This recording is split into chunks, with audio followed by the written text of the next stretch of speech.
This week I've been driving the 2024 Cadillac XT4 Sport all-wheel drive, and it's had a mid-cycle refresh. As a matter of fact, all the XT series for Cadillac have had a mid-cycle refresh that look similar to this one, and I think this is the best looking Cadillac XT4 that they've made yet, and they've also borrowed quite a bit from the Cadillac Escalade. And of course, with the Cadillac Escalade being as nice as it is, how could you not? So we're gonna go over all of the stuff Cadillac XT4 has to offer for the 2024 model year. Let's take a closer look.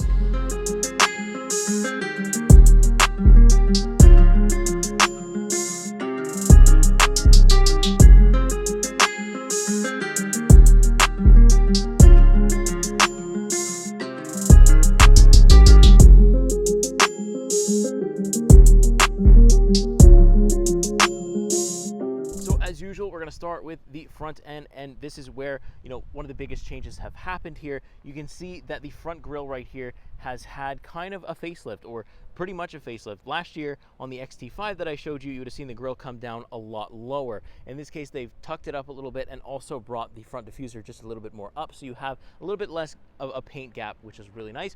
We also have these really nice daytime running LEDs. This is the part that reminds me quite a bit of the Cadillac Escalade, and again, I'm not complaining because this front end looks fantastic. So getting even closer now, you can see we have a blacked out Cadillac badge as well as a front facing camera, a bunch of parking sensors around here. We've got our main headlight bulb right here with automatic high beams, of course, because this is the luxury version of Cadillac, of GM's cars, so we are going to have things like that all around the car. But overall, I'm absolutely obsessed with this front end. I really like to look at it. It's fun to show people. People do notice the change from, especially other Cadillac XT4 drivers. You can definitely see them looking at it. They definitely notice the change, and the white actually doesn't look that bad on this one. So next up, let's take a look under the hood. I have a 2-liter turbocharged 4-cylinder engine that is giving us 235 horsepower, 258 pound-feet of torque. We're also paired here with a 9-speed automatic transmission, and of course we have all-wheel drive. For the power and the size of this SUV, it's really hard to complain about it. I think we have just about enough. So next up, onto the side. The side profile really does look like the same as you've seen. I don't really think there's many changes at all on the side, but we'll take a look at it anyways. You can see that I have upgraded, I believe these are 20-inch rims. I don't have any type of performance brakes on my Sport Tester this week, but that's fine. The brakes are all right, but we'll talk about that when I drive it. I have this nice kind of chromed out badge here for the Cadillac badge. I like that. Nice turn signal LEDs, as well as that camera for 360 degree. I've got these buttons, these physical buttons on both doors here to lock and unlock, and the mirrors are also power folding, so it's very nice. Take a step back here. The white in the sun, and when you can keep it clean, looks really, really good. I like the black on the bottom. It's really nice looking. I really don't have any complaints. It looks a lot like the Cadillac XT series that we're used to seeing. So let's turn on to the back. As promised, here's the back. Last but not least, we have the rear for the Cadillac XT4 Sport. You can see we have the 350T badge, the XT4 badge, the all-wheel drive badge right there, as well as another blacked out Cadillac badge. So we can take a look at these taillights as well, slightly changed. It really does match the front end. Sport in the back, Sport in the front. I really like it. We also have a digital rear view mirror right here, which is nice. That's the camera for it, and then the backup camera is of course going to be down here where the trunk open button is. Also have a rear wiper that's tucked up underneath. And one thing as well, they did not hide the exhaust. These are usable exhausts. Now the sound that comes out is not anything to write home about, but the fact that they did not hide them and they're integrated into the vehicle very, very nicely, so hard to complain there. Last but not least, let's open the trunk. Let me show you that. It is automatic, of course. For the price point, we're looking at like around $64,000 MSRP, or not MSRP, but with as tested price in and everything. That's without tax, and that is also in Canadian. But anyways, let's get to this trunk space. So you can see I have my bag back here, fits perfectly well. I've got this privacy folder here that's very nice that you can kind of unpin should you need to do that. Then I've got a little bit of storage here underneath the floor where a spare tire would be if you need one. I've got some tie downs in the back here, a bit of power here too, as well as a nice LED light, which is a nice touch. If I fold the seats down, I have an excellent amount of room. I feel like this is the perfect balance of trunk space and rear space, which is what we're going to take a look at right now. Let's hop into the back seat of this, then the front, and then of course POV drive. Let's do it. All right, as usual, we are hopping in back of the Cadillac XT4. You can see as soon as we open the door for the interior, we are greeted by very nice looking materials. I like this brown leather stitching, as well as this guy right here, this nice armrest, and we have some nice black wood in here as well. Then we'll take a look at the seats. We have the classic little, logo that is on most of the Cadillac seats. Even last year they had these as well. Very nice. I, again, really like the look of this, this color.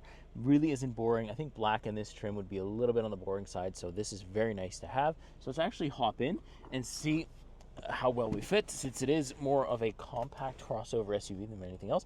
So it is a little tight back here when I close the door, but it's nothing that's uncomfortable. The place that I'm missing a little bit is right here in my headroom. My head actually touches this kind of area right here, but it's not uncomfortable, right? Like I don't think I would have too much of a problem, sitting here for a road trip, especially since I have a ton of foot room.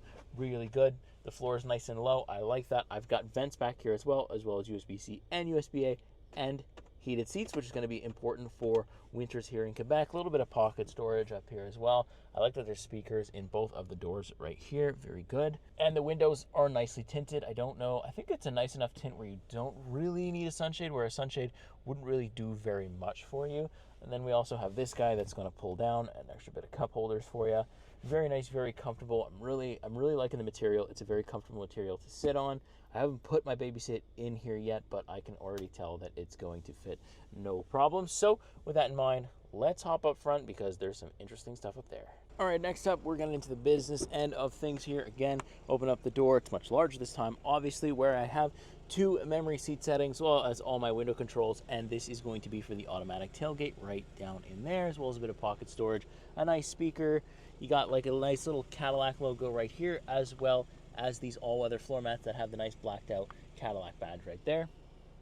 Taking a look at the seats, it's the same kind of logo that we saw in the back, but I like it as well. Again, love the color for the front up here. Really can't call this a boring interior, so let's hop in.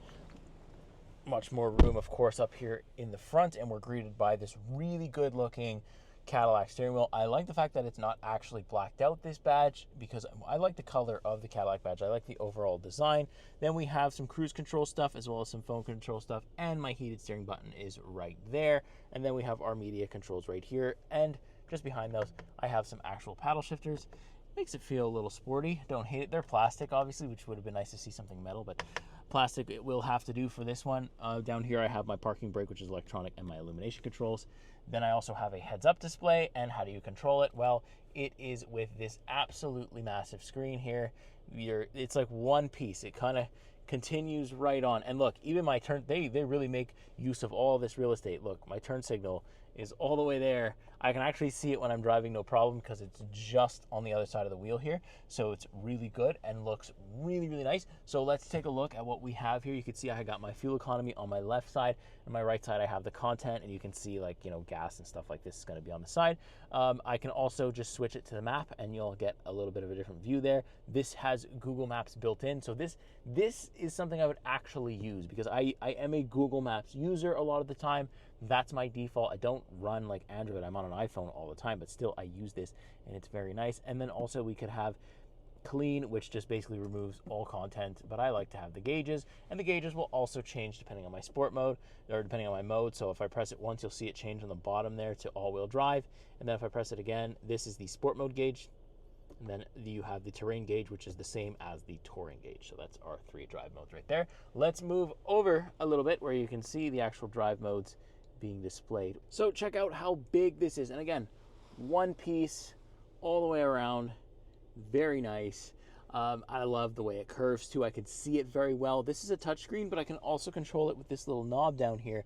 But since it's so close, and I kind of have like this little shelf here for my hands, I often operate it just like this, and it's really easy to do when I'm driving. So again, Google integrated, which means we get podcasts.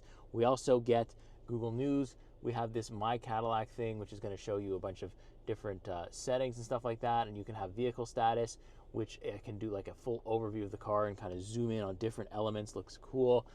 We look at the Google Maps screen. It absolutely takes up the full thing of it. Like, it shows you traffic information. You can see that, here is kind of red. It's really, really good, and look, it's so responsive. I am such a fan of it. I would actually use it if I was going somewhere. I would use the built-in stuff because I could have it right here in my gauge cluster should I set some directions. So that's really, really useful. I like it a lot. Little climate screen here too. I've got 360-degree camera here, overhead stuff like that kind of shows you one, or you can have a full, 360. I can kind of shoot that there, tell me to go to the back. It's a brown SUV, but it doesn't matter because it's pretty detailed. You can see enough. I've parked with it before, so that's good. Then if we move a little bit lower, you got our engine start stop button right there. And then I have all my HVAC controls. And look at the little, it's a slight animation when I change my temperature and the fan, but I like it so smooth, very clean. Ventilated seats as well as heated seats, parking sensors, lane keep assist. Passenger has the same thing. Also on the passenger, you get a massage chair, as well as the driver has it too. There's a little button. There's a little button on the side where you adjust your lumbar. You press it, and it'll give you a nice little massage. I like the way like this kind of feels like one piece. It also says Cadillac right up there. This feels very premium. I like it a lot. The standard shifter that you've seen on almost all the Cadillacs I've shown you this year, as well as right here. We've got some quick access stuff for our maps, different things like that. 2 cup holders, a USB-C and USB-A, a little bit of storage in there as well as a wireless charger. Then again, you see that wood trim over there. It's just such a good thing. Visibility is really good. Sound is pretty good in here too. Noise quality is really good. And last but not least, I've got a digital mirror. You can see, flip this back. There it goes. It's off. There's the camera. And flip it on. I really like how GM does that. Very nice to see it here in the Cadillac XT4. No complaints there. So there you go. Let me strap that GoPro on my head now. We'll take it through sport mode to talk about ride comfort and everything in between. So let's take it on the road. Alrighty, you'll forgive me for the blowing air if you hear any in the audio. It is extremely hot out here in Quebec for once, and yeah, I've got my ventilated seating on full blast, and you know I've kind of got the vents blowing a little bit. I'm gonna turn them down just for the video, but if I start to die, I'm turning them up because it's actually hot. But yeah, nice thing to have. Ventilated seating here in my Cadillac XT4. I believe I had it on the XT5. You know, the biggest difference I think between the XT4 and the XT5 is literally cargo space, right? And I mean, maybe, I know last year I had a V6, but I don't think this year that any of the models are really going to be off for the V6. I think manufacturers are going lower and lower with that stuff. But I do have some turbocharged power in here. So we're going to switch to all-wheel drive, and then we're also going to switch it into sport mode, pump the brakes a little bit, give it some gas. Let's do it.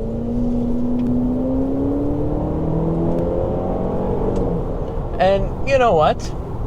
It's hard to hate on that because there's not a lot of lag, surprisingly, there. Like, I do feel like a little bit of jerkiness when I'm like slowing down to almost a complete stop, and then you kind of hit the gas. Whether you hit it light or heavy, it kind of like jerks, and that's whether or not I'm in all-wheel drive or two-wheel drive. And I'm not sure if that's just the car, you know, the press car gets pushed a lot, or that's just literally how it is. So if anybody owns the current Cadillac XT4, let me know if you feel that too. Also, the other thing, talking about performance, that I don't really seem to enjoy is I feel like last year, at least on the XT5, I know it's a different vehicle, sort of, I felt like the brakes were a lot more grabby. In this one, in the XT4, I feel like I'm missing just a little bit more of like a pull or like a bite from my brakes that I'm just not getting all the time. And I wish I had. That was a nice Ford Focus. So yeah, I wish the brakes were just a little bit better. But again, you're not really taking this on the track, so it's not a huge deal. I also like how my infotainment there, or my gauge cluster, switches up when I do switch to sport mode. I do have some paddles here too as well, so it can be sporty. Steering gets plenty stiffed, so that's nice. Steering's plenty stiff, very good, so not bad. But again, not a track car, a car that you probably take to the track to watch some races, but definitely not something you actually drive on the track with, which is no problem because the ride quality's been really good as well. You know, really it's right in that sweet spot. It's not too firm, not too stiff, but there is a bit of body roll because of that. But you know, again, I don't care about that. It's not really what I'm looking for when I look at these luxury SUVs. I'm really comfortable. I love this digital rear view mirror. I can see a lot of stuff. It's very high quality. At nighttime, it's pretty decent as well, although I haven't done too much driving nighttime, but I know for a fact that it's pretty good. It's been pretty good on all the other GM vehicles that we've taken this year, so no hard feelings there. It just drives like a small, like a small Escalade, if you want to call it like that. It's just really comfortable. There's no adaptive suspension per se in here, and nothing crazy like that. Fuel economy, I'm at 12 liters per 100 kilometers, which is pretty good because I do a lot of city driving. I don't really do too much long stretch of highway, nothing like that. But if I did, I have all these cruise control options. I've got adaptive cruise control, stuff like that. And it also does this cool thing where, like, say I'm stopped in traffic, or like, I'm stopped on the side of the street and I'm about to get out and there's a car coming. It will actually tell me in my screen here that there's a car coming. It'll make you a little beep so that you don't actually open your door and somebody runs into your door and takes it right off. So that's a good thing. thing. I like to see that. It's a nice little luxurious convenience features that you do like to see here. I like the steering wheel feel as well. Cadillac is usually pretty good with that. They don't disappoint me. I like that it's not blacked out here. I like seeing the Cadillac logo colors on my steering wheel. On the outside, blacked out looks cool. On the inside, give me some color. I think it looks awesome. So yeah, looking back at my video from last year, the XT5 was pretty loud. I didn't even realize it at the time. That V6 was pretty cool compared to, you know, this 4-cylinder 2-liter. Yeah, not the loudest thing in the room, but definitely not something I think it's because I didn't even care about it on the XT5. Would I care about it now? It'd be nice to have. I mean, if you could sound louder, because it is the sport version, so you're kind of looking for like sport stuff like that, but I don't know. I don't care. I feel like the numbers it puts up is okay for what I would want it for if I was to be in the market for one of these things. My favorite thing is the front. The refresh that they did at the front makes it look way more modern, way more sleeker, way more elegant. It kind of lives up to the Cadillac badge just a little bit more. And then on the interior with this big screen that I have in front of me, I think that's going to sell it well just in itself. But just being a fan of tech, and I do like to see that stuff, I'm a fan of this. I love that Google's built in. Like, I can, you know, quickly switch over to my maps, and I can have my maps right in front of me, as well as my speed, my gas, everything that's important can be right in front of me. And, you know, I can get directions at the same time. So I think that's really cool. And the fact that this side's a touchscreen is really interesting. Don't see many brands doing too much of that. So, you know, there's things in this Cadillac that make it very unique, gives it a lot of personality, and it's hard to complain about that. I like my heads-up display. You know, visibility, again, really good. I'm not like towering over anybody, but I have a decent enough ride height where I feel comfortable. The 360 cameras are decent as well. I get a full view. I've used them a bunch of times when parking. Sometimes I'm parking in like narrow spaces, so I get to use those too. Yeah, I mean, it's pretty decent. And for the price point, I think, you know, just considering today's market, I think $64,000 is actually more on the competitive side, more competitive than I would have expected Cadillac to offer something like this at. So that's really cool to see. But, you know, I just feel like XT5, XT6 are basically the same kind of, you know, you kind of get the gist with the XT4, right? And I feel like it's the same thing when you go over to the XT5, XT6. You just get more space, bigger car, bigger vehicle, maybe higher ride height as well. And that's pretty much it. And then you're going to jump into the full Cadillac Escalade if you want something really crazy. If you want something even more crazy, you get the Cadillac Escalade V. But I don't know how many people are driving around in those. But if I can get it this year, you bet your bottom dollar I'm going to do it. So yeah, I think that's going to about do it for the Cadillac XT4. Overall, I've enjoyed it so much this week. Really great small SUV. Love, love, love all the changes they did. I think it was due. I think it was ready, and I am an absolute fan of it. I love looking at it, even in the white. Usually the white kind of doesn't look good on camera, but this one I feel like will. So let me know what you think. Do you like the paint color? Do you like the redesign? Do you think they could have done more, or should they have left it the same? Let me know in the comments. I want to know how you feel about it. Are you driving a current XT series Cadillac? Let me know which one. Let me know how you find it. Let me know what you think about this refresh. Overall, I like it. Think everything's competitive. I think we've got a good package here. Excellent job from Cadillac. Once again, I never doubted it in the first place, but still, we have to review it and let you know. So, with that being said, make sure you like, subscribe, everything else. If you want to know what it's like to live a week with a Cadillac XT4, you can check out that video. It should be up just after the review. And with that being said, I will see you in the next week. See you in the next car. Take care.